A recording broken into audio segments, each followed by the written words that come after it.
Good evening, everyone. Duke Forrest here. Richard Cobberthwaite, thanks for joining us for another weekly show of the best damn sports show in Franklin County. Very happy to have Mr. James Levey. James, it's been a while. Good to see you. It's wonderful to be back. Again, I love to tell you, when I pulled in, I should have known better. You're so solid. I pulled in, I said, James's car is not here. Oh, no, did he forget about the show? And, of course, he came out in your motorized bike. Tell us about this. I have to tell folks about the greatest thing I've purchased in the last 10 years. Really? I love toys. I purchased is Sirius XM radio, but your thing's... It's a Rad Rover. It's an electric fat tire bike. So electric fat tire bike. It's the most amazing product because with the fat tires, it's a 52-week-a-year bike ride if you're so inclined.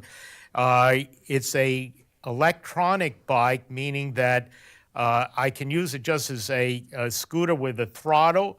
I can use it without any electronic assist at all. So you can just use it as a regular bike if you want. Absolutely. It has 7 gears. And then there are 5 power assists, meaning I can go from 1 to 5. And at 5, it's like 750 watts or whatever. And I can go up French Hill and go zooming by anyone. How fast can you go MPH? With the electronic assist, 20 miles per hour. Oh, yeah. And depending upon how much of the electric supply you use, you can get anywhere from 20 to 40 miles. I generally average 25 to 40 miles.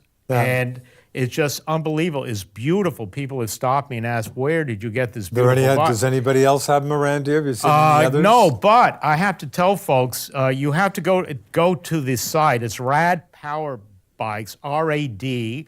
And if you go there, you will notice, among other things, the bike I have, they have, I think, 4 or 5 other models. The bike I have is rated by stars. And the last time I looked, I believe there were 289 stars, of which 285 were 5 stars, and there were 4 4-star reviews. Where do you get reviews like that? And read the reviews. It's just incredible. People love it. It's also 1/3 the price of any comparable bike. And people should ask why. What is the price? The price now is $1,500 to buy something like this through a local retailer. It would be $6,000, $6,500 for a comparable bike. Well, how do they do it? Rad Power Bikes has no distributors and it has no retailers. They're based in Seattle, Washington, and if you buy it, you have to do some minimal assembly. Well, I had a neighbor who's also a bicyclist put it together in maybe 1 hour, 10 minutes. Really? And also the company has a tech staff that you can call, and they're there. It's not like you're on hold. It's a wonderful company. And by the way, folks, if you go on, you have to mention my name when you check out and buy it. The reason being that I will receive a $50 Amazon gift card, and you will as well. And it's the referral program. And the last thing I want to mention, just to show you what a outstanding company it is, you folks might have recalled last year, our esteemed president, I'm not supposed to talk politics, but Donald Trump had his tariffs enacted, and the company was compelled to raise the price from $1,500 to $1,700. They just couldn't absorb the extra cost. So I would say from about August till the end of the year, the bikes that they sold, instead of being $1,500, were $1,700. This year, under their new pricing arrangement, they announced to all their customers that they were dropping the price by $200 back to $1,500, so it would be more affordable. And they were able to affect these economies because they were able to cut costs through different suppliers and so forth. I think if you folks are inclined, go to the website. It's Rad, R-A-D, Rad Power Bikes, and just look at not only the reviews, the videos. You will be mesmerized. And then when you order it, you have to, in checkout, mention my name, James L. Levey, and you will be pleasantly surprised because I will get a $50 Amazon gift card, and you will as well. So that's my plug for the day. And in Very case good. any of you folks are wondering, I do not receive a paid promotional consideration, but my avocation, my desire is to be a promoter entrepreneur. It's a sideline that I'm a lawyer, but that's another story. Anyway, very, very good. Anyway, so it's good to see you, James. Yep. It's been a while. Had I had any Boston Bruins regalia at all, I would have worn it. I have nothing, I guess. I've got all kinds of Celtic stuff, and I wasn't going to wear Celtic stuff. This could be a very noteworthy night for the Celtics. I mean, talk about a team that seemingly has gone from, I mean, it's incredible. It's a huge story. A year ago, they made it to the Eastern Conference Finals. Of course, sans Kyrie Irving. You know, they had tons of injuries, a really cohesive together team. This season, a regular season, kind of a mess. They seemed to regroup for a while, a sweep against a not very good Indiana Pacers team. But in their first real competition against a very good Milwaukee Bucks team, kind of fool's gold. They won the first game. Milwaukee maybe was tired from their earlier series. Won the first game, and the last three have been painful. Celtics have been hanging in at the half. The third period, Milwaukee and Giannis here, superstar, has just killed them. The Celtics have just been looking very impressive. And Kyrie Irving, boy, I guess at best I have mixed feelings about Kyrie. We've talked about him on the show before. But this could be, again, the Celtics are playing in Milwaukee tonight. I don't think there's anybody in the NBA world who thinks the Celtics are going to win tonight. Of course, maybe with nobody thinking they're going to win, maybe they'll come back and play a good game. I doubt it, but boy, Kyrie may be gone after tonight. And there are a lot of Celtics fans, especially if he has yet another bad game. I told you, James, he's 19 for 62 from the floor. That's not very good. Last three games, terrible. And they're doing pretty well inside against Milwaukee. All of a sudden, Kyrie just starts shooting outside. Terrible. Just had a horrible game. And of course, post game, Christopher Gasper of the Boston Globe asked him the obvious question: Kyrie, have you ever had a stretch like this? And of course, Kyrie, maybe feigning ignorance, says, "What do you mean?" Well, what I mean is I forget how he put it, you're lousy shooting. And of course, Kyrie says, "Oh, I'm a great shooter. I should have taken 30 shots instead of 22." So Kyrie is just annoying. I'd love to hear from some Celtic fans out there what you think about Kyrie. Do you want him to end up in New York? Here's what the scuttlebutt in the New York papers are. That it's a done deal already that Kevin Durant and Kyrie Irving are going to match up in New York. Is that right? It's done. That's what they're reporting. Well, not to mention their hope to get my latest two guys, Zion. That would add that would be. Well, I hope they get Zion, but good luck. 14% chance. 14%. Yeah, not a huge chance.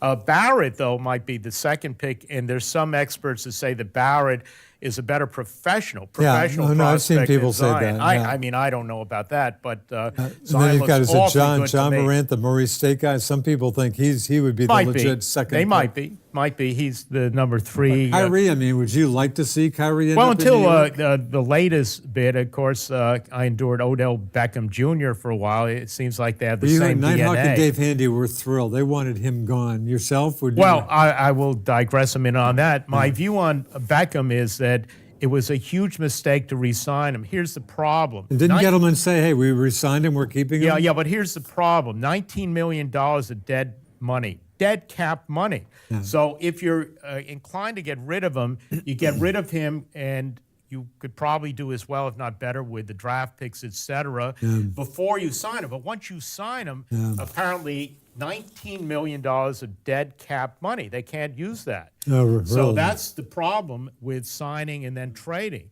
If you're the problem with the Giants, and I do hope we'll talk a little bit about the Giants. The problem with the Giants is that they don't seem to have a plan. This is not my original thought. The problem being that, on the one hand, they'll go out after veteran players like Golden Tate and this new safety who's 34 years old, Bethea. And this is consistent with an approach: you're going to win now, but yet you unload your best player, 26-year-old guy like Odell Beckham, getting rid of Collins, your all-pro safety. at a time when if you would franchise him, you would have had control not only for the coming year but maybe the next 2 years, is crazy. So if the intent is to win, you keep Collins, you keep Beckham, and you surround yourself with some of the other players signed.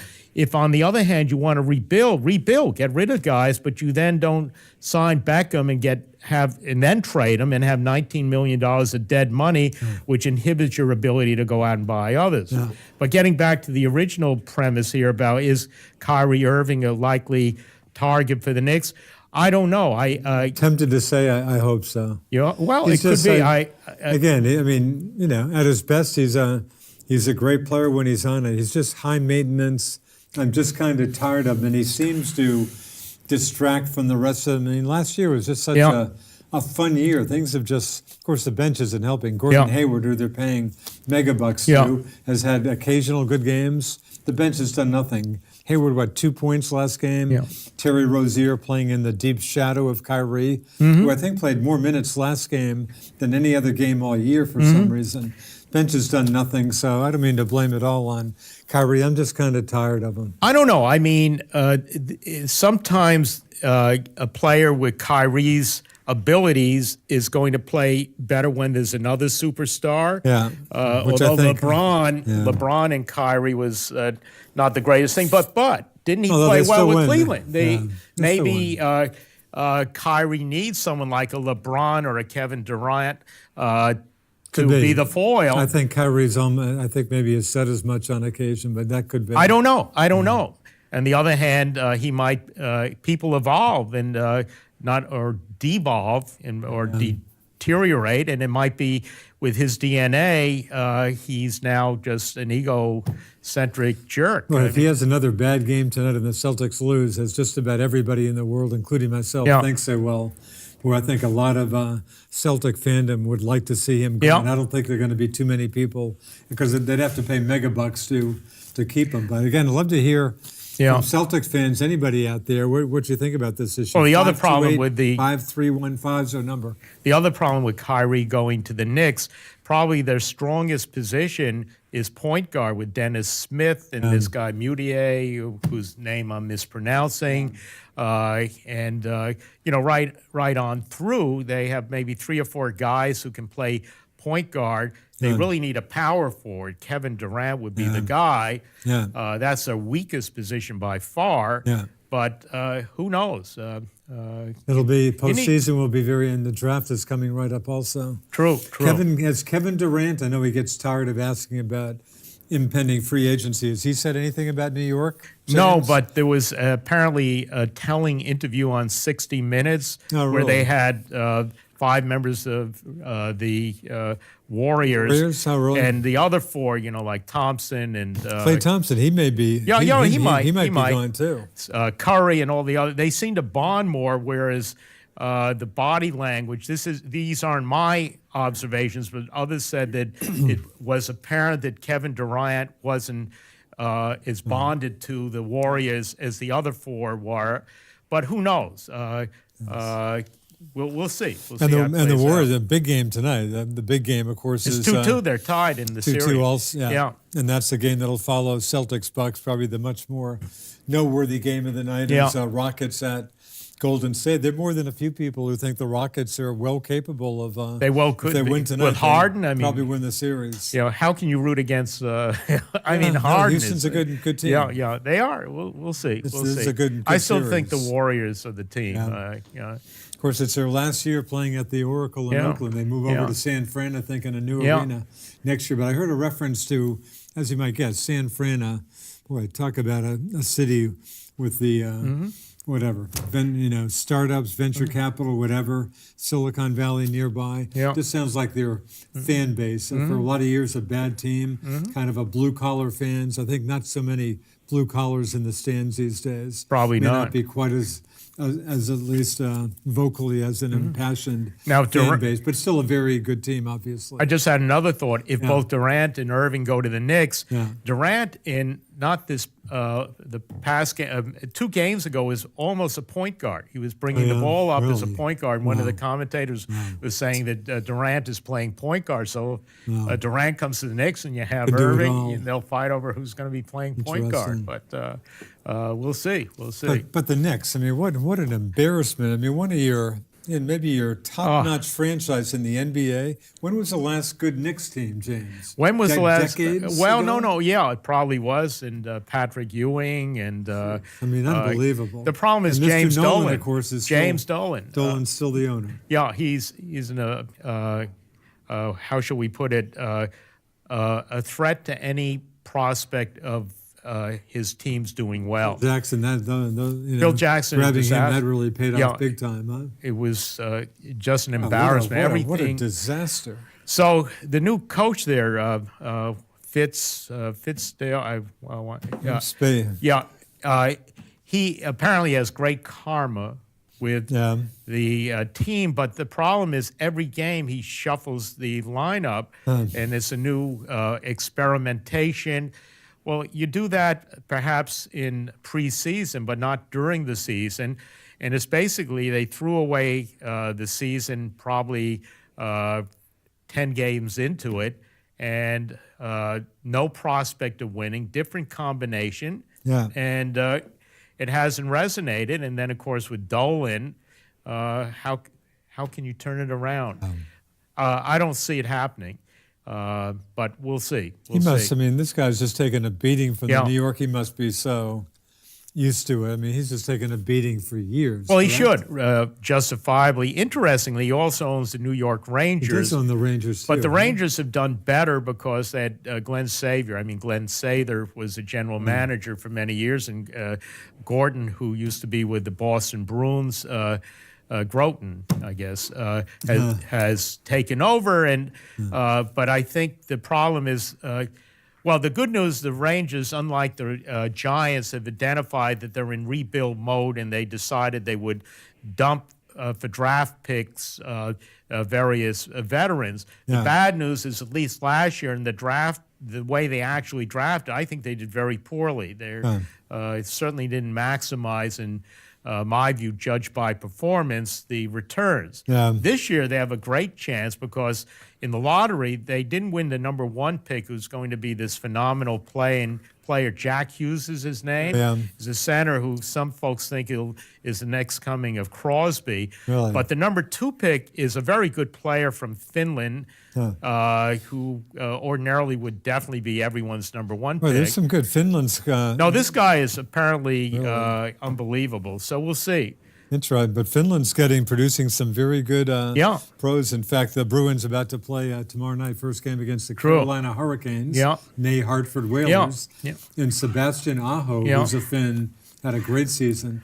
And Tuukka, my man Tuukka Rask, the Bruins goalie. I think Tuukka's Finn-finished.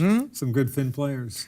Well, I was rooting last night. The Rangers had the prospect, if Dallas had beaten St. Louis last night, and unfortunately, they lost in this 2 overtime periods, 2-1. I didn't count. Wow. If they had won, then the Rangers own the Dallas's Stars first pick, and it would have been a first-round pick because the requirement was that Dallas advanced beyond the second round, and Zuccarello, who was the player traded to Dallas, played more than 50% of the games. Well, he did play more than 50% of the games, but unfortunately, Dallas lost, and now the Rangers will obtain the second-round pick for this year. And if Zuccarello signs with Dallas, the Rangers will get the 2020 first-round pick of Dallas. Otherwise, they'll get the 2020 second-round pick. So I'm not a fan of Dallas, but last night I was rooting for them. The other prospect where potentially the Rangers could have had 4 first-round draft picks, they have Winnipeg's. That's done in their own.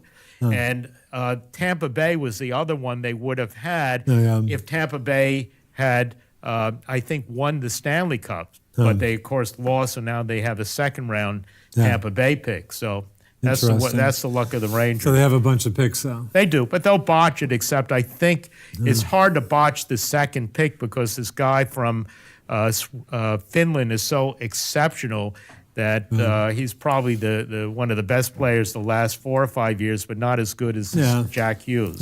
Stanley Cup, I love Stanley Cup. I can't get enough. I wasn't in position to watch Game 7 of Dallas-St. Louis last night. I'll probably catch some of Game 7 tonight.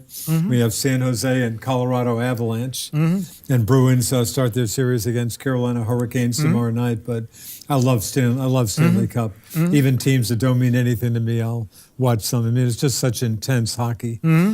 I'm a Bruins, good effort, 2 tough series, but hey, all praise to the Columbus Blue Jackets. They sweep Tampa Bay. Thank you very much. You know, I suspect most Bruins were happy to play Columbus. I was very happy that Columbus is out of the mix again. Being a New York Ranger fan, tough team. No, but the reason ordinarily I don't like the Bruins, and although I'll always root for an original 6 team when they're playing someone else, like the Rangers original 6. But in this case, the presumed successor to Glenn Sather might be John Davidson, who's the general manager of the Columbus Blue Jackets, and the Rangers were precluded from talking to him until the Blue Jackets were eliminated. So I had to. I wanted them eliminated sooner rather than later for that reason. So, but all praise to Columbus. I paid 0 attention to these guys during the season, but what a good team they are. Just hitting and stuff. A great effort. But the Bruins probably the somewhat better team managed to prevail. I'm glad they did. Playing a great game in Game 6, a shutout. For the record, I mean, it drives me crazy when my guys, take their shots and their shots go off the crossbar or post, which happens. Obviously, I think Columbus had 4 shots off the post or crossbar in the last game against the Bruins, none of which went in. But Tuukka's still playing good. And Tuukka certainly acknowledged to be probably one of your better goalies in hockey, but I think he clearly needs the Stanley Cup ring to kind of elevate him to the next plateau. But he's been playing very good hockey. The Bruins it's a good team, some good veterans, although, well, it's not a weird thing with Brad Marchand. What's weird about him? But he's got everybody talking now. I didn't see it, but in his post-game interview, and I love hockey in general. I love hockey players. They come across to me as regular guys, as opposed to, especially maybe NBA players. Gee, superstar, could you give us a minute after the game of your precious time? We'd be so grateful. I mean, I'm kind of kidding, but hockey players come across to me as just regular guys. Interviews, hey, these guys make a lot of money. They're in one of your major sports, but they sound real to me. So Marchand, I guess, it might have been somebody who joked to him or something, but and he was one of the guys being interviewed after the game, and they're supposed to, do their thing with the media. He gave like 1-word answers or something, but apparently it might have been someone who had gotten him upset. But anyway, but I realize if you're not a Bruin fan, I can understand everybody hating Brad Marchand. What a tremendous, annoying pain the guy is. He does stupid things. He's also a pretty good hockey player. Yeah, it's like Zuccarello, same type of lunch pail mentality. And he's just a snippy guy, and he'll forecheck and he'll go after. He'll get on your nerves, which is good. But I like the Bruins team. Even their fourth line has come through big time. Marcus Johansson, I think. Charlie Coyle. I grew up maybe 5 miles from Charlie. He's from East Weymouth, Mass, right across the line in Hingham. But, local guys had a very good postseason. But it's, to me, a very likable team. But Carolina Hurricanes, good effort. They swept the Isles, I guess. Carolina's Isles had a good team hockey this year. Very good team. Yeah. Anyway, so we're getting pretty close. Will be Final Four after tonight's game. There we go. Game 7, San Jose and Colorado. Any choice here? Do either of those? I haven't followed them that closely. I mean, it's the West Coast after all, or the other division, and generally they sneak up on me, and but I don't have any feelings one way or the other. Neither do I. And the sportsmanship in hockey, James. I mean, again, you're a hockey guy probably more than me. But, I mean, all these series are tough. I mean, these guys are killing themselves for, in the Bruins case, 7 games against the Maple Leafs, 6 games against Columbus, and a tough play. In fact, Charlie McAvoy, maybe the Bruins' best defenseman, young guy out of I think either BU or BC, very good young player. But with about 20 seconds left in the second period against Columbus in the last game, I guess it was Josh Anderson going down along the boards, and McAvoy goes in for a check. And did you happen to see that? Well, yeah, it Basically was a got him in brutal the check, face. a But it's brutal funny, check, under brutal NHL, in their guidebook, it says it's supposed to be a 2. I don't even understand the And I rule. think it's supposed to be a enhanced 2-minute. when it's in the playoffs. But again, not the penalty, but there might be a just got a 2-minute suspension. penalty. Fans went crazy, Yeah, of course, yeah. but he got a 1-game suspension Yeah, out of it. yeah. And McAvoy, I saw his interview. He said, "No, hey, I'm just playing hockey. I'm just doing my thing." But he got a 1-game Yeah. suspension, so that hurts the Bruins a bit. But anyway, but even after that, the game ends about 20 minutes later, and just a handshake line right after a game. I mean, in sportsmanship, for teams who typically have been killing themselves for maybe a couple weeks or so, just to go through and it was everybody was watching McAvoy and Josh Anderson, and they shook hands. Hey, it's a tough game, but that to me is just the peak. I mean, I just love that when they do that. It can't be the easiest thing, but it's one of the coolest things in sports to me. Sure. Anyway, so Stanley Cup, I love Stanley Cup. Yeah, NBA I'm is looking forward to it. Yeah. Getting much less attention from me, especially because the Celtics just seem to be going down the tubes here. And Brad Stevens, who could kind of do no wrong he's been Somebody Celtics catches coach up, for, yeah. 5 or 6 years maybe? I mean, just had kind of a meteoric rise, but boy, things seem to have just kind of fallen apart here. Like I said, I'd love to hear from some other Celtics fans out there. Nighthawk will be back next week. I'll be interested. I'd love in to his hear thoughts from on some this. New York fans. So And New York fans, we'd be happy to hear also. Yeah. Anyway, Kentucky Derby, did you pay any attention to I happened to watch it for a change. I just I caught up with it on World News Tonight because of the disqualification. Yeah, big story. But no, I'm not a race fan. Yeah, I mean, I'm hearing different. My tennis guys, who I played with a couple nights ago, they thought the DQ disqualification was, I think, totally legit. But I happened to hear Jim Gray, not my favorite sports guy, but a veteran. He just thought it was terrible, a tremendous reach. He thought it was a terrible call that they should have. Well, probably in prior years this sort of thing course, happened never- and they didn't call it. Yeah, So maybe that's there why. never would have been a DQ with a winner in 145 years. Yeah. It was, of course, a sloppy track. I did happen to watch it, but just a muddy track. There was a article though about horse racing, about the number of horses that die. That's is that Santa Anita in California? No, It's I a mean California just it's track. a trend Oh, really? much more pronounced than say 20 years ago. The number of Really? horses that are dying. And there's been a California track in particular where no, there've I been don't a think it was number of- centralized in one track. I I'm think, just saying, there's been one track in California that's gotten a ton of attention. but the premise Really? is that because of the drug usage with the horses, Yeah. to maximize the performance Yeah.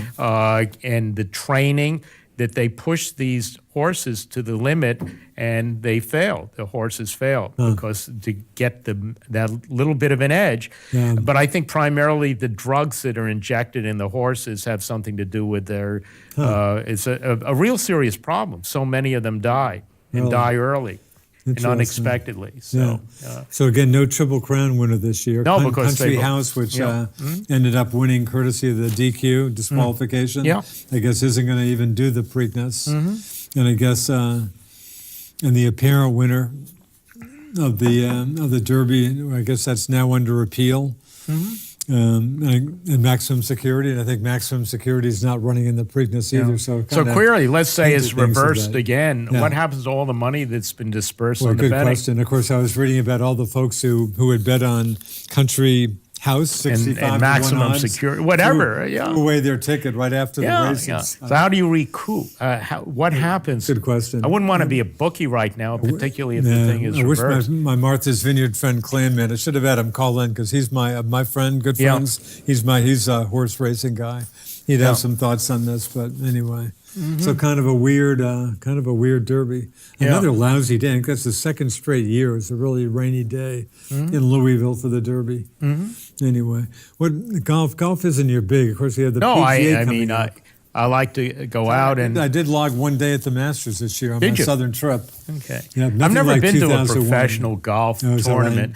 I guess my view of it is Really into golf is probably not going to do that much for you. most of the sports that I like to watch are team sports. So it's nothing to do with golf, and I enjoy They could do going out. a Ryder Cup sometime. That's a pretty good team sport. I mean, that's pretty intense. But one-on-one, and it goes to tennis and golf. Golf, I actually prefer to watch than other, On one-on-one. team sports? But Yeah. I like team sports. So that's probably why I'm not inclined to watch it.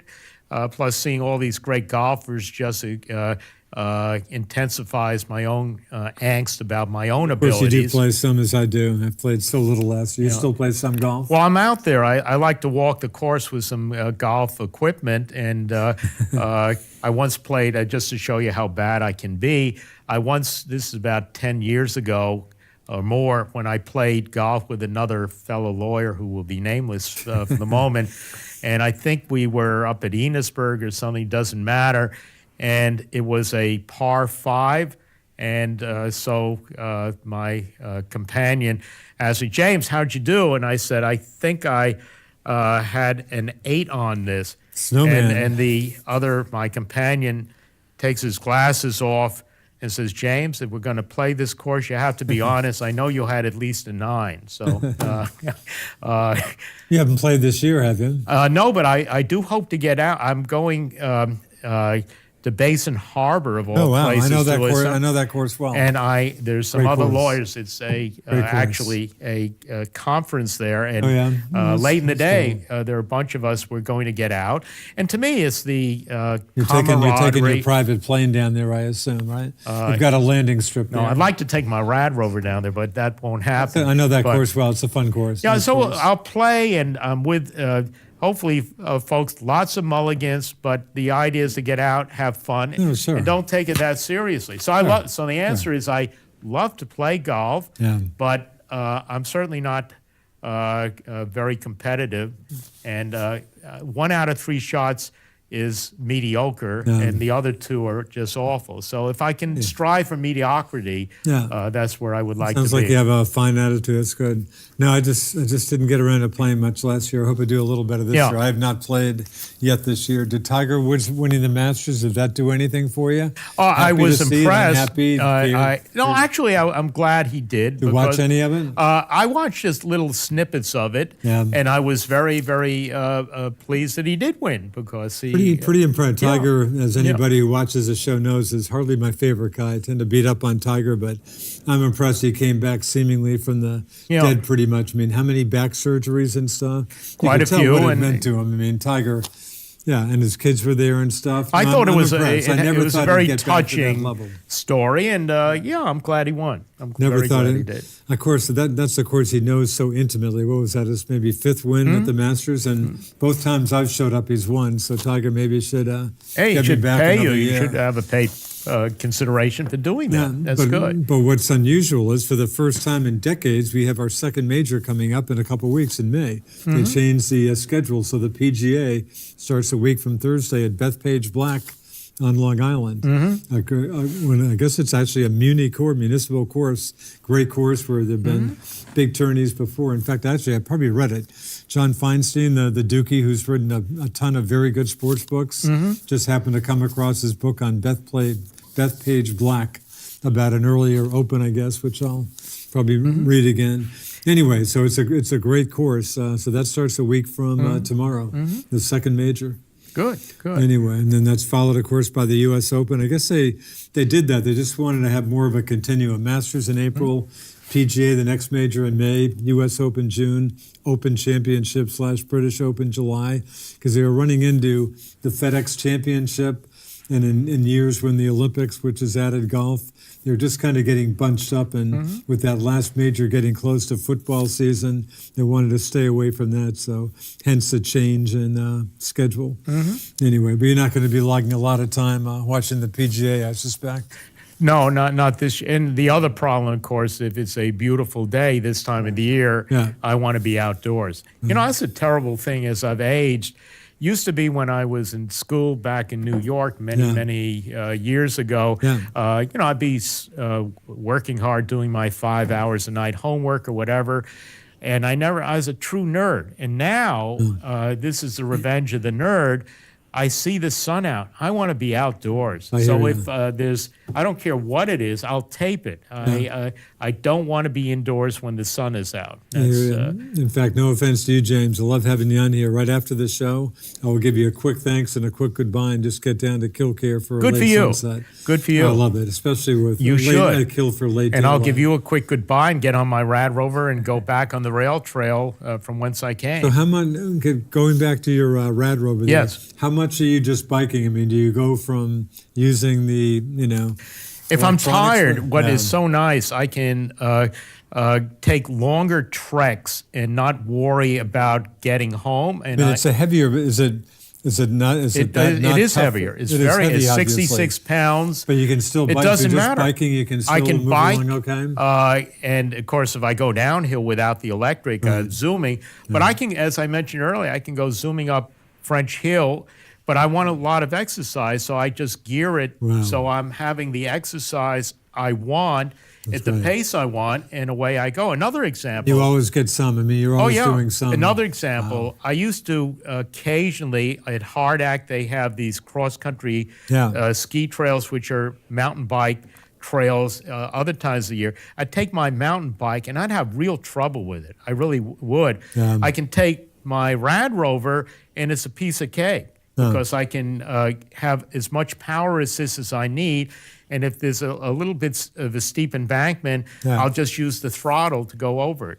So it opens up new vistas, and I can go out with much younger bicyclists, and if I want to scoot by them, which, I wouldn't want to do that, but it's certainly not an inhibiting factor, and I can go as long as I want, and in my mind, I know how many miles I have with the electric assist, and then I can turn around. If I'm tired, it's not an issue, and hills aren't an issue. So you have as much physical activity as you want, or as little. And if I want to commute to camp, for example, I can use that instead of a vehicle. It's no big deal. That's great. So anyhow, that's a... So you're on the rail trail a lot?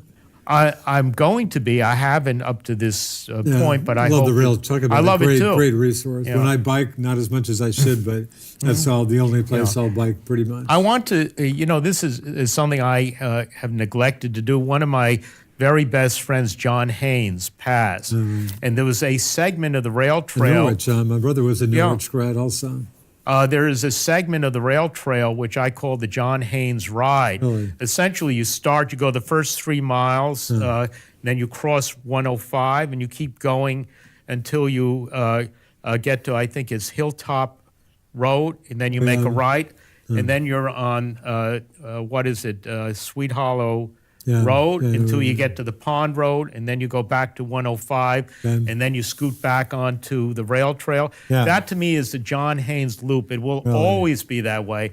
I would love. And it's did you see him out there a lot? We'd go together. We'd go together. So you bike together for a long time? He was one of my very best friends. But I would love to see that little segment, that loop, named after him. We'd call it the John Haynes Loop in honor of John Haynes. Might be worth mentioning. There's of course a Rail Trail Council or something. In fact, I think they've got some bucks. I think they're throwing in, James, some pretty good bucks into it. The trail seems to me in pretty good shape, but I think they got some grant money. I'm not sure what they're going to do with it, but I think they got some bucks to improve it. But that might be worth mentioning to the Rail Trail Council. It could well be. And folks, that's a nice thought. If you ever do this loop, it's great because you combine the rail trail with a little bit of, Sweet Hollow Road and the Pond Road. And just think of John Haynes. It's his ride, and I just was honored to be a part of it on several occasions. The John Haynes Loop. That's what it is.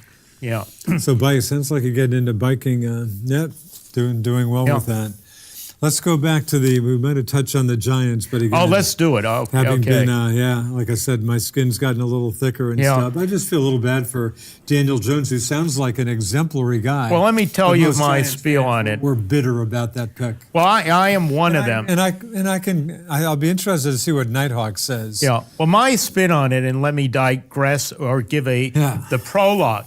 So for many months, I was leading up to the draft, and I'm the sort of fellow that in many ways I prefer the off season of a sport to the on season. Why? Nighthawk, I think, can relate. Because when it's off season, like football now and I guess once baseball is over, winter, Sure. I'll love Hot that. stove league, gotta love Yeah, that. because you can fantasize. And of course, every move that your team makes is great, and we've resolved that problem. The reality is you haven't resolved it. And once the preseason games begin in football or in baseball, the wheels start falling off, and all of the false assumptions that you had been operating under come apart, and your stupidity is exposed. So anyhow, for months I'd been just obsessing over all these different players who potentially could plug the numerous holes of the New York Giants. And boy, bunch I'd of holes. identified 8 priorities that needed to be addressed. Was quarterback one of them? Quarterback was one of them long term. And then, of course, like many other fans, you are prone to look at the views of others. So I would go to everything from the New York Post, the New York Daily News, CBS Sports, the NFL. You go right on in their blogs, the Giant blogs. So there are about 7 or 8 sites that I would go, and I would look at mock drafts for weeks ahead, and then look at the players. So I more or less had my dream picks, and the consensus among most New York Giant fans was that among quarterbacks, and who knows, Daniel Jones could be the next coming of Brady. Tom Brady was the 6th-round draft pick. 199th pick, I think. Yeah, of the Patriots. To me, it's irrelevant because it's a process. And to me, what the process is, that if you have a fella like Daniel Jones is the 4th-rated quarterback in a given year, even though in your own mind you think he's the best, you're Dave Gettleman, the New York Giant guru. He's the general manager. Give some respect to it. And right now, the number one need of the Giants, and again, if the this is plan, the thing is that Eli's still hanging around for a year or two. at in least, your mind? and if the plan, quote, the plan is, this is the way Gettleman would articulate, quote, the plan, which no one believes, is there's no inconsistency between winning now and building for the future. Well, maybe, maybe not. So many of the gurus criticized Gettleman last year for passing on Sam Darnold and picking Saquon Barkley, who turned out to be the rookie of the year. Were you happy with that pick? Yeah, at the time?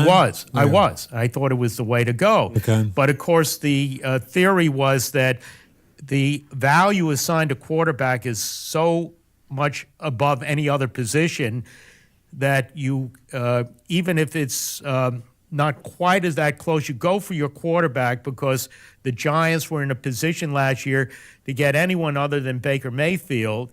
And last year, the 5 top quarterbacks were supposedly in a class of their own, and it's very rare that you have in a given year that opportunity. So if you have the second pick of the first round, you don't squander it on a generation running back. You squander it, or you take maybe it's not a generation quarterback, but one of the best quarterbacks of the last 5 years. You go that route. So, but if you haven't done it, so I can't criticize Gettleman for going with Saquon Barkley last year, because most folks had pre-draft said that Barkley was the best pure player, prospect, or value pick of the year. So this year, even though running backs in general. Yes. So this year, but generally, draft gurus will tell you defensive linemen, edge rushers, and quarterbacks. Those are the 3. And occasionally an offensive tackle, maybe. And I get it that a quarterback you might reach a bit, but the Giants' most glaring need, if you want to win now and rebuild, is edge rusher. Rusher. Doesn't sound right, rusher. Anyhow, so where are we? The number 3 value pick this year was and is an edge rusher by the name of Josh Allen from Kentucky. So somehow the way the Giants have the 6th pick, and most folks who studied it felt that the Giants it easily could pick Daniel Jones at number 17. The Giants, courtesy of the trade for Odell Beckham Jr., enjoyed the 17th pick. And they also had the 37th pick of the draft, which was in the second round. And most gurus or followers felt that there was a very good prospect of taking Jones with the 37th pick, but if you want to reach, go to the 17th pick. So the Giants apparently had settled on Jones is the guy. We want him. He fits in. Apparently he has a wonderful disposition. He's the second coming of Eli Manning. He has a laid-back disposition. Of course, the Coach Cutcliffe connection with the men. He's a Duke coach. Coach Cutcliffe. Absolutely. He's a good guy. He's done a great job at Duke. And apparently Jones is a tremendous athlete. I mean, good athlete. One game, he 189 yards rushing. Carolina. He can move. Yeah, he's great. Great size. His arm is not that bad. 6'5", 6'5", 220 or something. The Giants love these big guys. They don't want Kyler Murray, who's was the number one 5'10" pick. and 1/8 or something. So my criticism is, if you're playing with the under the rules, you don't take the fourth best quarterback, who most draft services had rated as maybe the 25th to 35th best player, when you have a glaring need for an edge rusher. So the way the players came off the board, it's time for the sixth pick, and there was Josh Allen sitting. He hadn't been drafted yet. You grab him, you run to the podium and start singing hallelujah as you turn in the pick. They didn't. They picked Daniel Jones. And that was compounded by the 17th pick, is this guy Dexter Lawrence. Out of Clemson. The second coming of Damon Harrison, which again, others will say, well, that's not true, because Dexter Lawrence has more mobility and he in time will be able to rush the passer more than Harrison can.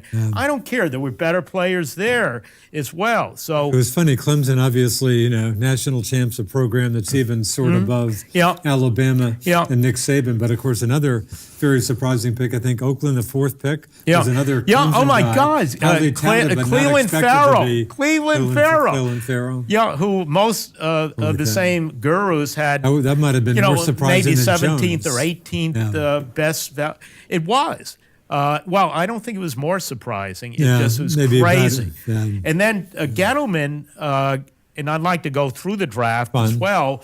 The best pick in the first round, the Giants traded their 37th pick in the second round and packaged it with two other picks, one from this year's draft and one from next year's pick, to move up into the first round. And their best pick was this fella DeAndre Baker, who is the most folks felt he was the best pure cover cornerback in the draft. And it was an excellent pick. He's going to be starting, and he could be the next Darrelle Revis. He's that good. So I can see that. That I get. And it's a need, and it's a value, and I'd give it an A. And their other great pick in the fourth round, they picked from Notre Dame, another cornerback by the name of Julian Love. And that was a great value pick there, fulfilling a need. And they loaded up on cornerback. On the sixth round, they picked a guy, Corey Ballantyne, who had an interesting sideline story. That night, he went out celebrating with a teammate of his. He's from Washburn in Indiana. And they were assaulted by some hoods, and his friend was shot and killed. So nothing they did. No. Is that right? Well, the news report was that Corey Ballantyne, the sixth-round pick of the Giants, was out coming from a sorority party, or maybe it was the women's soccer team at Washburn University. He's with his best friend, who was also a football player from Washburn. They're walking along the street. A carload of people they did not know came up to them and shouted, "Hey, where can we get some marijuana or weed or whatever?" And there was an altercation, verbal altercation. The car drove away, circling around the block, came back, and gunfire was open. And so the best friend was killed. Ballantyne was shot in the glute which inspired a comment by one New York Giant fan. It was indeed a bad day from Valentine. First, he gets shot in the ass, and then he's drafted the same day by the Giants. Double loss, but he'll recover. He'll recover from that on the glutes. Yeah, what an unreal. But unreal story. He Ballantyne had a tweet which I read, which was very, very eloquent, a tribute to his friend, and he was very, justifiably upset. But he seems like a quality fella. He apparently, coming from Washburn University, who's ever heard of that, went to the Senior Bowl and distinguished himself. And by the way, as did of course Daniel Jones, which is maybe why Gettleman loves him so much. And he, the year before, who was the Senior Bowl MVP? Kyle Lauletta. And who they drafted? Who I was they kind of love hoping these, the Patriot, who we haven't heard much except harassing cops somewhere in Richmond one time. Or something. So the Giants love Senior Bowl MVPs, particularly their quarterbacks. I should also point out, the other quarterback from Duke, who the New York Giants. Well, I think that was one of the. I'm surprised in the supplemental draft. Dave Brown's Dave name, Brown. Because I'm thinking, oh no, here we go again. Duke. Another Dave Brown. I'm surprised I didn't hear Dave Brown's name mentioned more. Well, but I'm sure that's in the Dave background Brown, of Giants fans. So the hope is that Jones will not be the second coming of Dave Brown. I sure hope so. Yeah. So hopefully Daniel Jones and.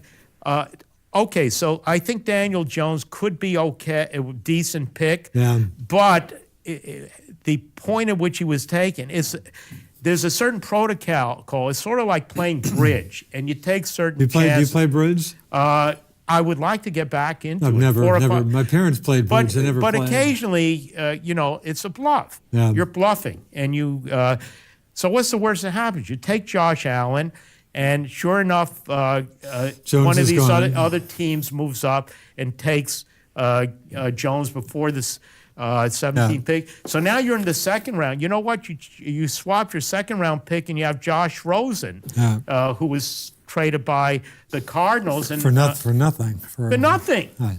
Yeah, no. So why not take him? A lot of folks feel that he could be far better than Jones or anyone else taken in this year's draft as quarterback. Let me just interject. The Patriots. I'm not a draftnik like you and Nighthawk. My life doesn't revolve around it. That's no criticism, but anyway. But I'm intrigued. I had literally never heard of the guy the Patriots the wide drafted, receiver, Henry. Henry. I had never heard of. He sounds very good. The QB they drafted kind of is intriguing to me. I'd never even heard of the guy's name. Oh, he was Jared Stidham. Yeah, from he Auburn. Had a great year, Auburn. Great junior year at Auburn. Yeah. Things kind of fell apart senior year. Yeah. But they saw something they liked in this guy. He had receivers and like. I'm kind of intrigued by him. One of the receivers. So the the seventh round pick, or was it the sixth?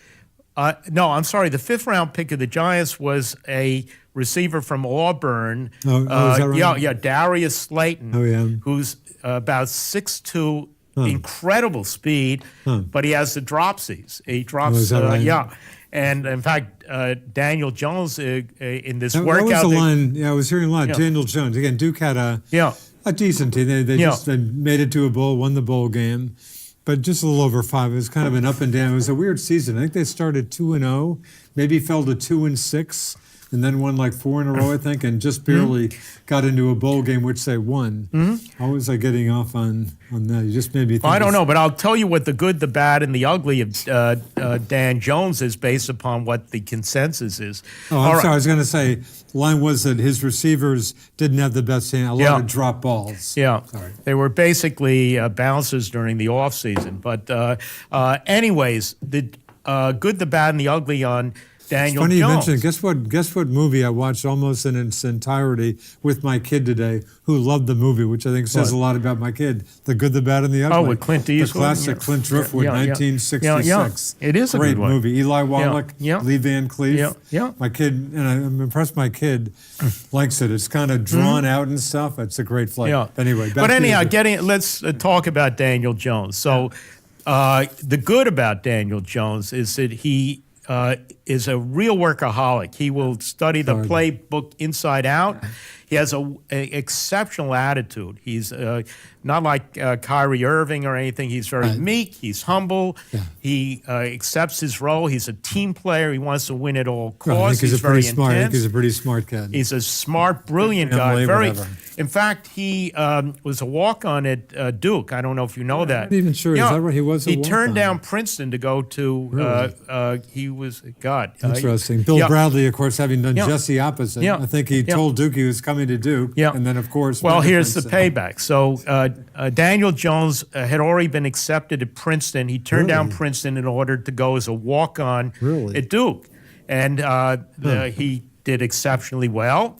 So a great attitude, does the playbook, a phenomenal athlete. That's the other thing. He probably, other than Kyrie. I say basketball. I think, Jay, I saw a story. In fact, yeah. I think that was the story you recommended. Yeah. You said, Rich, you might want to pick up the New York Post. I did that. Yeah. That might have been the Jay Billis story. Yeah, that's the one. Saying I think he could have played some, at least walked on. Yeah, he's 6'5". Another thing, he's tall. He's probably the tallest of all this year's candidates. So he's tall. He has the body, the physique. Yeah. He's very good moving his feet, when there's pressure.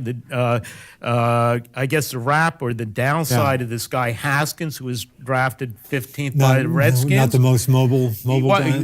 When pressure, he would kind of trip over himself, not with Daniel Jones. Well, he was real happy to be drafted after Jen. Did you see him at the draft? Oh, yeah. He was bitter. You could tell how bitter he was. Yeah. So those are the good points. So the down part is, first of all, there's some dispute as to how strong his arm is. Yeah. Although apparently in the Gettleman swears that he does have a good arm, certainly good enough for most throws. Yeah.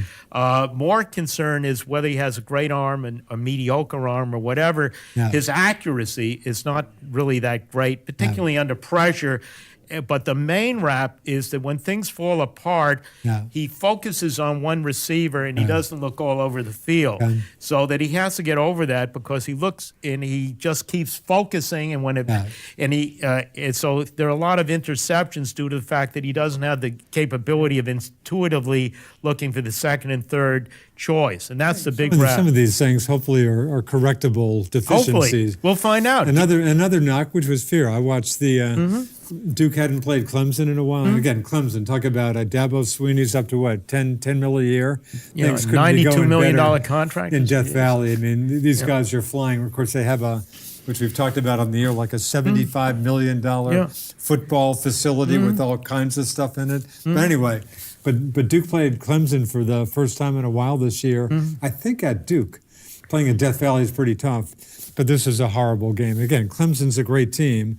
But for all the criticism I heard on that unforgettable drive from Myrtle Beach, they said, hey, throw him in a big game at Clemson. He wouldn't give up. He just kept going. And he was. Of course, the offensive line didn't help him. They're playing Clemson. But that criticism means something to me. It does. Another positive thing about Daniel Jones, they interviewed his high school coach. Yeah. And apparently there was one game where he got banged up pretty bad, and it was, I guess, the helmet went flying off, and there was turf all over. But he goes to the sideline for one play, and he was injured, and he insisted on going back in. That's good. You'd like to see that. He's very tenacious. Yeah. So he might be okay. But again, you don't. You have to bluff, and worst case scenario, you take Josh Allen, who really fulfills a need, and you don't have that. How often you get a Josh Allen? Forget about quarterback. And then to make matters worse, Gettleman is rationalizing. He said, we had rated Josh Allen and Daniel Josh equal. Well, duh. Then everyone else has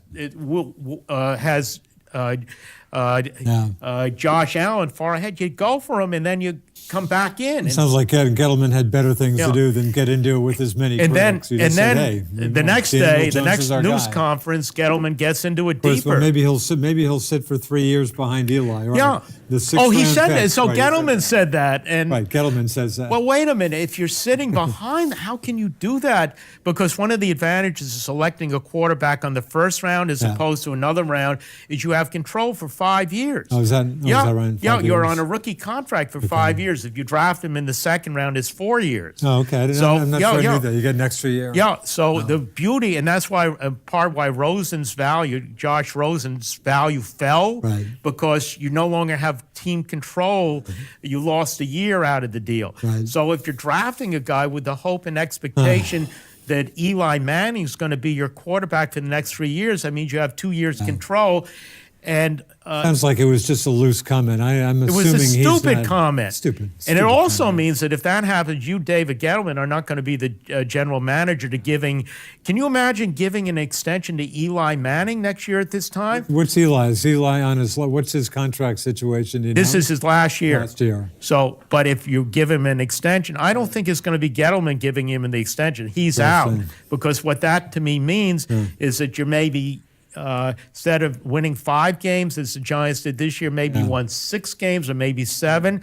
You're still mediocre, awful, and you're extending it. What do you think he does? So. I mean, look at this coming season. Giants, in all likelihood, not a very good team. No, below I think 500. if we're lucky, 6 games later we in the win. season. Does Daniel Jones start getting? Depends some, how. I don't necessarily think so. It depends how. Badly Eli's doing. So I mean, he might not. So if Eli's playing well, even if they're losing, I think Eli still hangs. Yeah, in pretty I much? do think so. I do think so. It'll be interesting to see that. Shermer wants to win. That's his agenda, and I don't. Well, look what happened. Do you like Shermer? Yeah, I do. I do. What about Get? Did you like Gettleman at least before this I did draft? before this. I thought last year's draft was superb. One of the best draft. Excellent. So you're just blown away by just not following what you see as a plan you think they should have been. I think it's a crummy plan, and I don't think they drafted for value. And again, it could turn out that Daniel Jones is all pro. He's better than Mahoney's, and it doesn't. And Phil Simms, was given the beating. Yeah, I felt like I took and he took. I hope he does turn out to be a good quarterback. Phil Simms, when the Giants drafted him, was I think the 6th pick of the first round from Morehead State. Morehead State. That football power. Yeah, Morehead State turned out to be a great pick, but it doesn't matter because you don't pick Phil Simms at number 6 there. Phil Simms, of course, was quick, as you might guess. Was quick to say it might have been the post you told me to buy. Bought him for a couple straight days, but I think I saw a back page headline, "Give the kid a chance," and that was Phil Simms. Yeah, understandable comments, obviously. Understandable comments, and give. It's too late. I mean, it's already done. But the Giants still have a huge hole at offensive tackle. They drafted the X-Men, this guy Zimones, I think his name, from Old Dominion, the first player ever drafted from Old Dominion University in Virginia. Oh, really? Yeah. Wow. Who's, ODU. Yeah, he's very good. Again, Norfolk, I think. Yeah. And he excelled at the Senior Bowl. Again, I guess Gettleman loves the Senior Bowl. So he's about the consensus 7th or 8th best edge rusher. Oh, yeah. So you have the X-Man as opposed to Josh Allen, and you never know.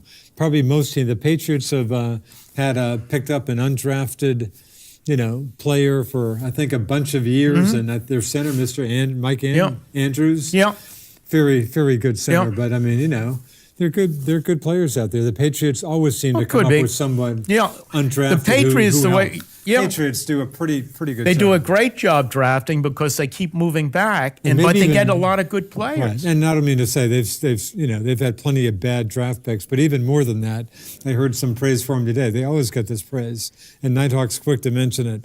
They're very good about unloading a player. Again, the old a year too early than a year too late. They're excellent money-wise, and they let some good players go, but they, cap dollars come into play and stuff, and they seem to do. I'll be interested. But we'll see how the Giants do. I think if they win 6 games next year, I think they'll be doing all right. But what do I know? It could be. Eli goes down after the 3rd game, and in comes Jones, and he's like Mahoney's, and he's unbelievable. Who knows? Yeah, you never know. You never know. So, what about you want to talk Jets a little bit? We can talk Jets. So the Jets. You're a Giants guy or Giants and Jets? If it's Giants, Jets, always Giants, Giants. But Jets would be New second. York guy. Yeah, that'd be my second choice. So you tell me, I hadn't even thought. I'm not a New York guy, but Jets are kind of the blue blue collar fan base in New York, relatively speaking? They are, but they have some real high roller types. Is they that got kind this of generally Quincy Williams, who's the many folks highly felt touted? many felt he was the best player of this year's draft. So he's a defensive lineman from Alabama. And of course, Darnold, the quarterback who, some just one year out, but they have and then maybe a pretty good young quarterback. That's right. They didn't have a second round pick. That's courtesy of Sam Darnold last year. Okay. In the third round, they picked this guy, Pilates. He's from Florida. He's a linebacker who, prior to the combine, was a consensus first-round pick, but his numbers were terrible at the combine, very slow, but worse, he had a terrible attitude. He came from an interview with the Green Bay Packers and tells the media, they're picking on me. They ask me all these questions, and they're picking on me. You say they're picking on me? Yeah, that's his, so terrible attitude, and he just didn't get it. And so a lot of the pundits were saying that this guy is nothing but a problem, and he has an attitude issue, and he's not going to be a hard worker. And how do you motivate him? Well, the defensive coordinator for the Jets, I think his name is Greg Williams. He's the one that was tied up in New Orleans with what was Peyton, Coach Peyton there. Where you pay the players to knock out one of your opponents. Bountygate, that's it. Bountygate. Yeah. So I think Greg Williams will motivate him.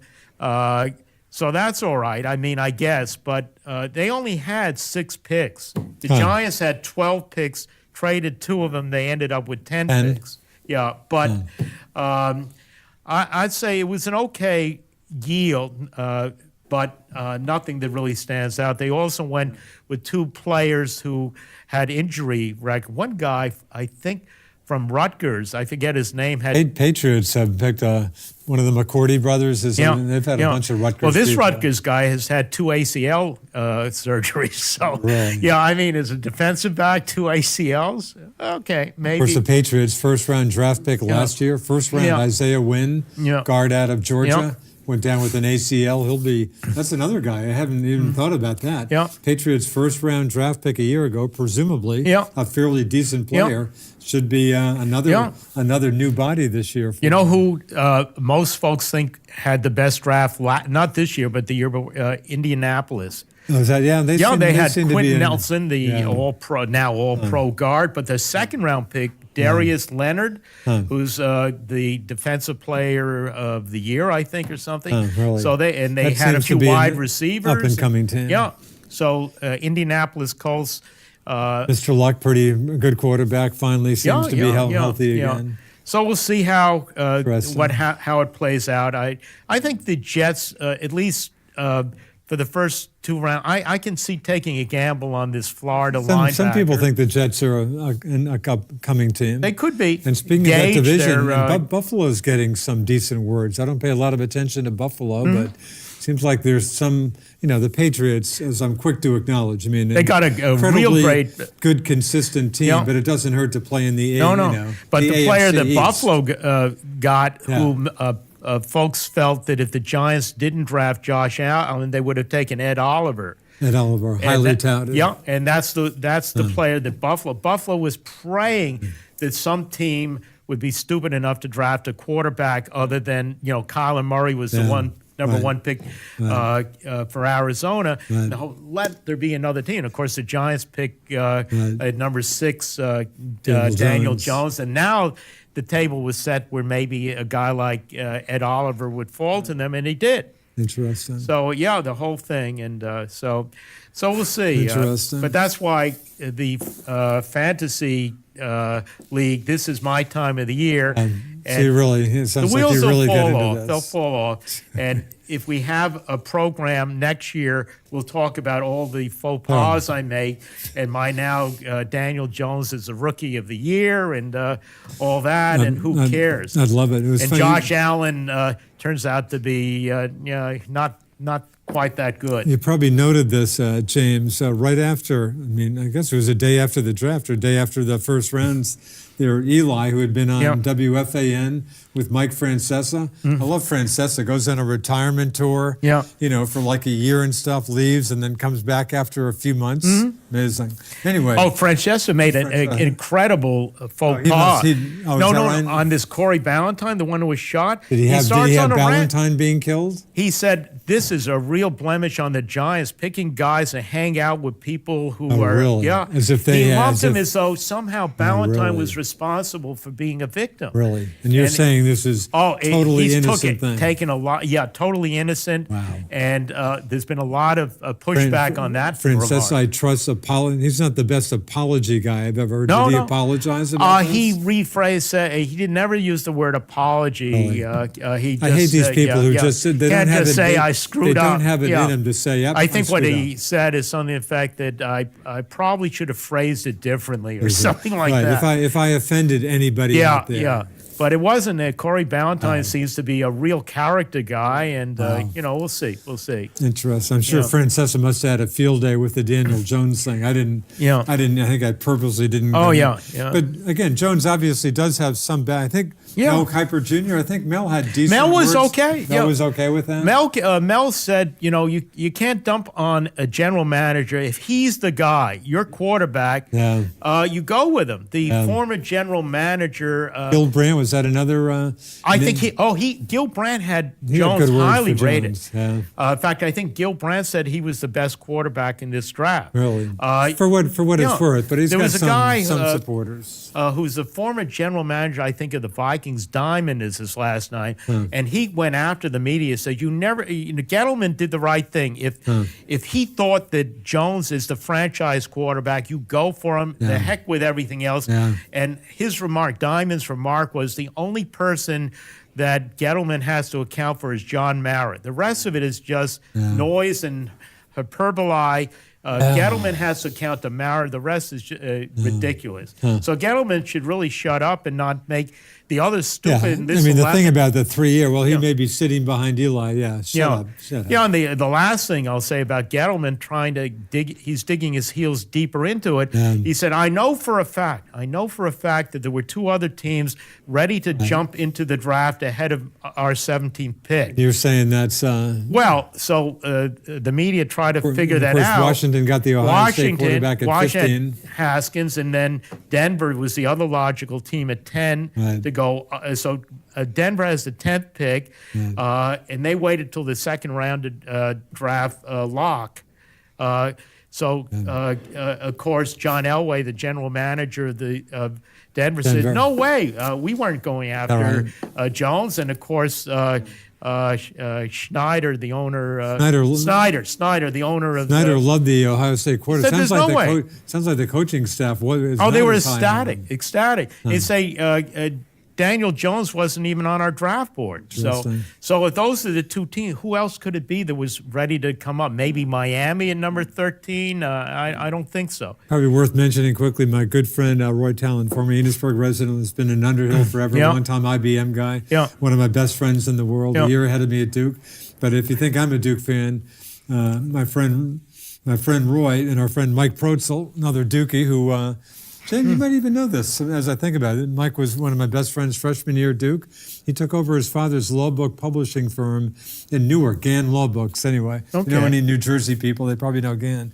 Anyway, but I asked Roy and Mike, these are fans. They're up here. They're season ticket holders. They go down to over half the home games. I've been to one a year. Wow. But I obviously asked Roy, I can't believe the beating Daniel Jones took. It's not fair to him. And Roy pretty much said, hey, I wish him well. I think he could be a good pro quarterback, but I probably wouldn't have picked him. You can't. You just can't do it. Sounds like Roy would have said, pick him at 17 if he's there. And, let's say the Giants lost him at number 6 and one of these other teams did jump up.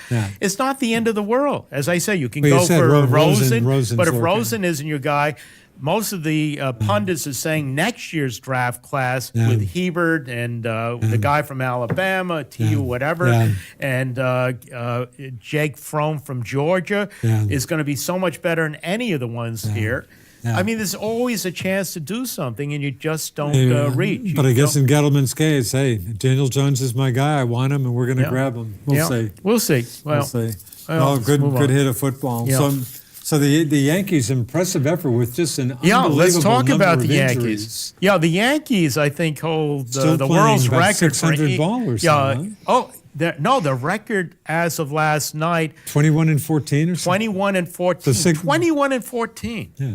And you're without Aaron Judge, you're without Stan. 600 ball. I think my math is right. Yeah. 600 ball. Could be. I was a history major, not a math major, so I don't have to go there. No, but, good effort by the. But by the all Yanks. these no-name, a guy like I never heard of Gio Urshela. Has anyone ever heard of Gio Urshela? They picked Urshela up last year from Toronto for cash. They paid. Some of these guys are coming up from Wilkes-Barre, Urshela Scranton. is playing like a Gold Glove candidate, and last night he hit. This is fascinating. Nice late comeback win last night. I was returning from Montreal. I have 6:60 a.m. on, from New York, and I'm listening. And John Sterling and Susan Wallman. I like those guys. Yeah. I like those guys. So John Sterling, I think, is 80. He's great. I think he's 80. Great. But anyhow, so here's the deal. I was sure the Yankees are losing. They're behind 4-2 going into the bottom of the ninth. 4-2, and part of it, Urshela, who's a Gold Glove guy, had committed an error allowing 2 runs to score. So he's the GOAT, right? So here we go. So there's a man on first, and as Sterling said, the key here is, you're behind 4-2. Getting on first base is like hitting a home run here. So there's a guy on first who comes up to the plate, but Urshela, who is the GOAT up to this point, he hits a home run into the deepest part of center field, Legends Park. Not right field. No, right. Real. Yeah. Wow. And it's now 4-4. Wow. So what happens next? Another reject, a guy by the name of Mabin, who is a career failure up to this point, but the Yankees had brought him up, I think about a week ago, and he's hitting over 300, and he can play all 3 outfield positions. So he's next up at the plate, and I'm figuring it's going to be a 15-inning thing. So somehow he gets a single. So he's on first. He steals second, although it might have been a wild pitch, but he's on second. Doesn't matter. Who comes up but LeHayu, who a lot of the media criticized. That sounds like a good pickup offseason. Yeah. Pickup. He played at Colorado. And former National League. He was a Gold Glove batting, winner. He was batting crown guy. Yeah, and 3-time Gold Glove winner at second base. That sounds like a very good pickup to me. And he hits a single, and the Giants a walk-off single, and they win 5-4. 5-4. What a win. Great win. Wow. And now, but if you look at where the Yankees are, Judge is still out for a he has an while. oblique, a bad oblique, and he's out. It's going to be a few weeks. Stanton might be coming back. Of course, Didi is out for a while. Gregorius.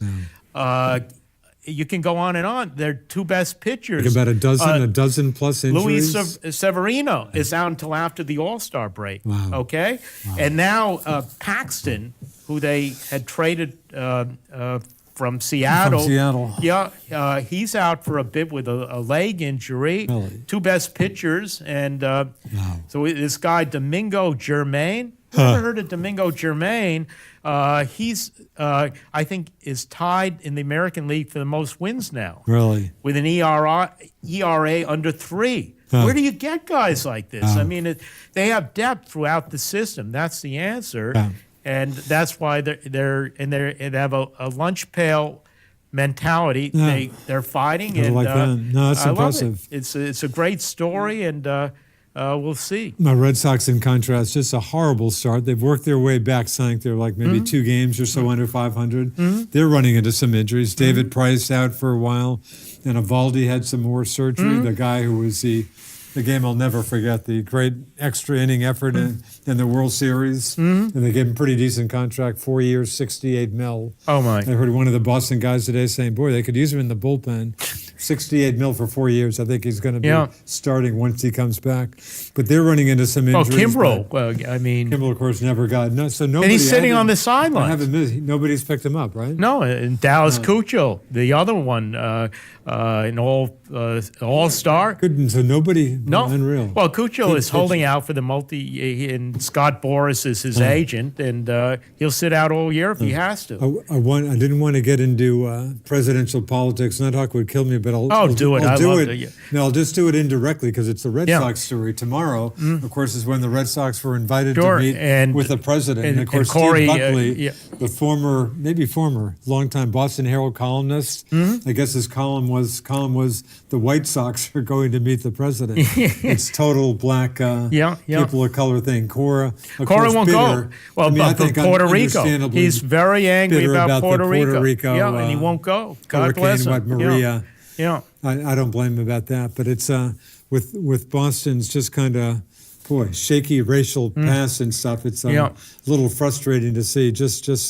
I think J.D. Martinez might be going, Cuban background, but basically white players going, players of color, whatever, Hispanics, blacks, and the manager not going. I'm just one of these White House. Of course, when you have a controversial president, that obviously makes it the story with so many people not going. Maybe it's time to just not have White House visits, but maybe I'm just talking about having It might such be. a controversial You know who's president. getting a lot of flack because he's so pro-Trump getting back to the draft? The number 2 pick for San Francisco, Bosa. He's written a lot of. He's a Trumpite, Is that and right? he's getting a I'm lot sure of he's getting pushback on that. bunch of grief. His about claim that. to fame, people may or may not know it. His grandfather was a mafiosa in Chicago. Really? Yeah, he was one of the hitmen for I Is that forget right? which crime syndicate in Chicago. Really? And his great grandfather, maybe, Oh, is that or maybe right? the grandfather. But he's very active in the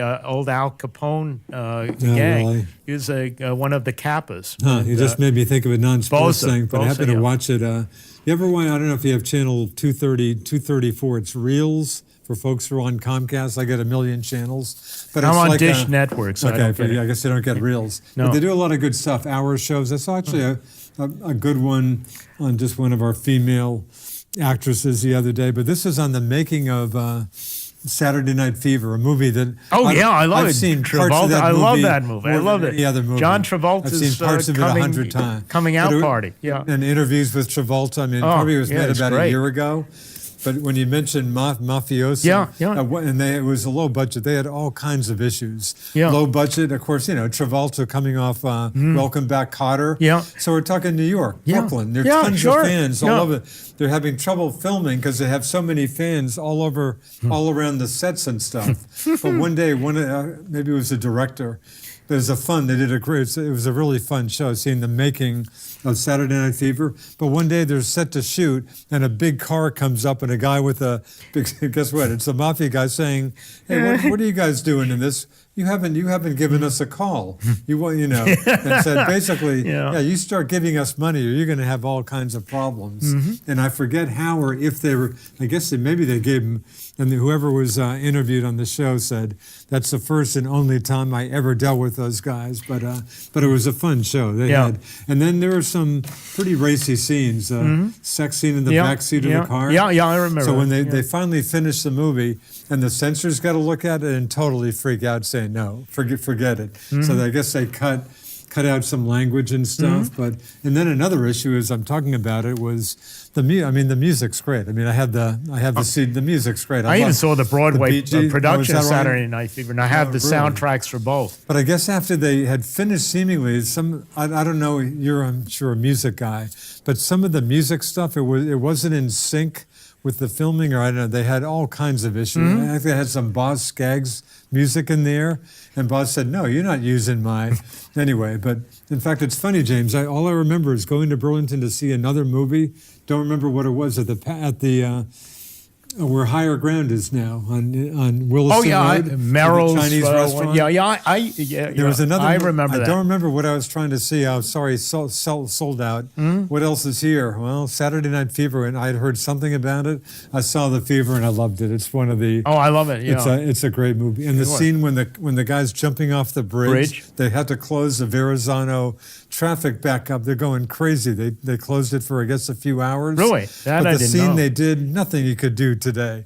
I mean, I guess the guy fell 50 feet when he jumps off onto like a mattress or something. They would anyway, but it was Bee fun Gees, seeing that's this. The Bee Gees were great did music. It's just. But anybody who gets reels out there, and if you're into the Fever, check out the making of Saturday Night Fever. Back to sports. What haven't we touched on? We got about 5 minutes left. That we any sports that jumping into mind that we haven't touched on? Not really. I think I've covered the New York sports scene. Hit now. New York pretty hard. Yeah, we have, and hopefully the Rangers will do better in the draft than they have in prior years. And we'll of course, see. Montreal had a Nighthawks, a huge Canadiens fan, of course. They had a better season for most of it than expected. Didn't quite make the playoffs, but had a not bad season. Yeah. But it's funny is in the Celtics game's about to start.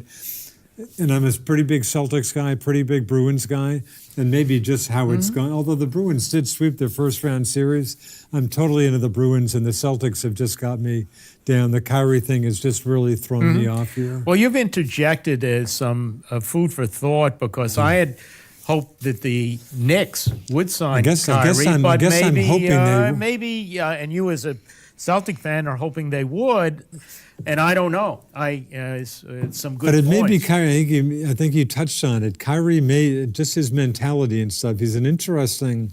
I don't guy. think he can be the guy. If they get Kevin Durant, maybe they can tone him down. I think Kyrie they can play off each other. In much better shape if he does have another superstar. I think he's just not the best guy to have as your top guy. And so I agree. He just says some weird. I mean, after the game the other night. When I told you, Christopher Gasper of the Globe, Kyrie, have you ever had a strike? And he took, what do you mean? You're bad. What do you mean? What do you think I'm talking about? 19 for 62, 1 for 8 this game in uncontested shots. And he said, I'm a genius. I should have shot more. Give me a break. He just says some of the weirdest stuff. Yeah, he's the Odell Beckham Jr. of basketball. But for Celtics fans, last year it was almost magical. I mean, key injuries and the team gets to the Eastern Conference, Tatum and yet another Dookie. Jason Tatum having a great, especially late season. He's been okay this year, but he certainly hasn't kicked it up another notch. It's just kind of a weird... a weird. You have to be hungry for it too. I mean, the old cliche. And that's the line. If folks, you got to be hungry for it. You got to really feel it. Or Shaq, I guess. Shaq said, "Hey, these guys don't even look like they're trying." And another guy, Joel Embiid, he's getting some. In Philadelphia. Talk about Philadelphia, another team. And I got a Duke connection there with JJ Redick, who's a pretty serviceable player. But Joel Embiid, tons of talent. But I think Shaq was getting on his case. He seems to keep coming up injuries. I mean, he's had a really injury-marred career. I'm hearing some people, Philadelphia having had those horrible years, like 10 wins maybe, finally getting some talent, some big draft picks. But that seems like a not very together team, too. Yeah. And the line I like Milwaukee. I mean, with the Greek Freak and all that. The Greek Freak is unreal. Talk about a great player. I think he's MVP. It's either him or Harden, probably. Yeah. The Greek Freak is unreal. All kudos to Milwaukee. They sure look like the better team to me. I'll be stunned tonight if the Celtics win. If they do win, it'll be they finally got a little bit of reserve in them, and they just seem to have played very poorly. Third quarters, they've just kind of. We'll see what away. what sort of reserve. I mean, inside what their guts are really. Right, we'll see if they have. They really want it. They're hungry. I guess getting back to hockey, Zuccarello, the guy I keep harkening back to before the game last night. This is Game 7, St. Louis against Dallas. He said, "This is what we live for. If you go on to the next round, you got to go to 7 games, and you got to really, really want it. And this is what it's about. This is why we're here." But he was looking forward to a Game 7, and felt that that's the way you advance. He wasn't resentful that it had gone that long. No, the hockey. I sure sure don't see many hockey guys packing it in. These guys No. seem like they go all out. I mean, again, Bruins that seventh game against Yeah, that's what you Maple live for. Leafs, You 6 want that against seventh Columbus. All these guys are going all Yeah. out. I've been loving Yeah. Stanley Cups. Yeah. We But talk I on think the the show. I don't think yeah. there's anything that compares to a championship. Yeah. You tell me, what's a more worthy championship than hoisting up the Stanley Cup? Absolutely. I mean, to go through what you Kissing, have to go sure, through to Yeah. get that. Yeah. I mean, all kudos to these You guys. spit out your bridge, and, And again, toothless, you go. And I'm giving Columbus. Thank you for knocking off Tampa, but this is a tough team. And these guys made, Yeah. of course, John Tortorella Yeah. is always kind of fun. Oh, yeah. Of course, he made the comment right before the last game. What was I that? think we've dented Tuukka Rask, and it wasn't a crazy. The fourth game Yeah. was wild. Bruins had two goal leads. Columbus came back to tie it late. And in fact, they won it with Pasternak, who hadn't been playing well, got the late goal in their key. In their key fifth game to go up. To go up 3-2. There we go. But poor Columbus, a minute and a half left.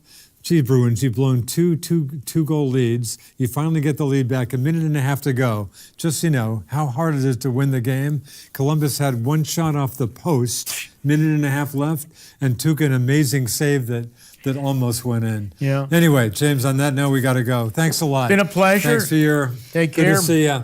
Thanks for working so hard for the show. Folks, I'm happy to report that Nighthawk will be back with us next week. And thanks to my man Zach for doing all the hard work out there.